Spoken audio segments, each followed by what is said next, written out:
Junnar times crime news मध्ये आपल्या सर्वांचे सहर्ष स्वागत आहे। पाहूयात ठळक घडामोडी।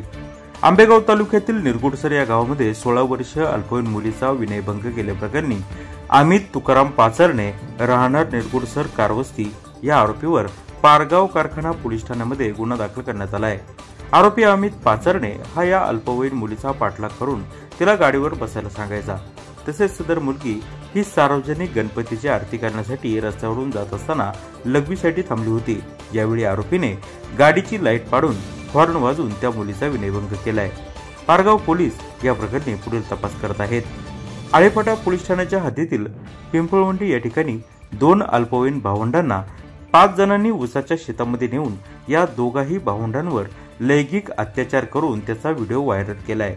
तसेच घरी सांगितल्यास तुमच्याकडे पाहतो असा दम दिला। या प्रकरणी आळेफाटा पोलिसांनी 5 जणांवर गुन्हा दाखल करून दोघांना अटक केल्याची माहिती मिळत आहे। दोघा भावंडांपैकी एकाचे वय 8 वर्ष आणि दुसऱ्याचे वय 11 वर्ष असं आहे। 5 आरोपींनी या 2 लहान मुलांना ऊसाच्या शेतामध्ये नेऊन जबरदस्तीने चुकीचे कृत्य करावयास लावले। दोघांची संपूर्ण कपडे काढून पुन्हा लैंगिक अत्याचार केला होता व या प्रकाराचे व्हिडिओ देखील काढले होते। या घटनेमुळे परिसरात खळबळ उडालेली आहे। कत्तल करण्यासाठी गोवंश बांधून ठेवल्याप्रकरणी जुन्नर पोलिसांनी मजहर अकील कुरेशी, माजिम रज्जाक बेपारी, अतहार चांदसाहेब कुरेशी, माजिद सादिक कुरेशी, अरबाज सादिक कुरेशी या 5 आरोपींवर गुन्हा दाखल करण्यात आलेला आहे। या आरोपींनी जर्सी तसेच गावठी जातीची 4 जनावरं जुन्नर शहरातील एका पडीक घरामध्ये कत्तलीसाठी बांधून ठेवलेली होती।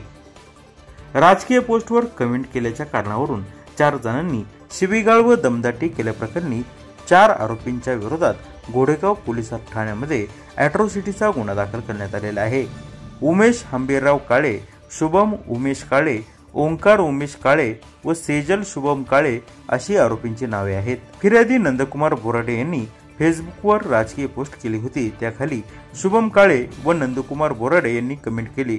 त्यातूनच या किरकोळ वादातून वरील आरोपींनी नंदकुमार बोराडे हे अनुसूचित जातीचे असल्याचे माहीत असताना देखील त्यांना शिवीगाळ केली, तसेच जीवे ठार मारण्याची धमकी देखील दिली। या प्रकरणी गोडेगाव पोलीस अधिक तपास करत आहेत।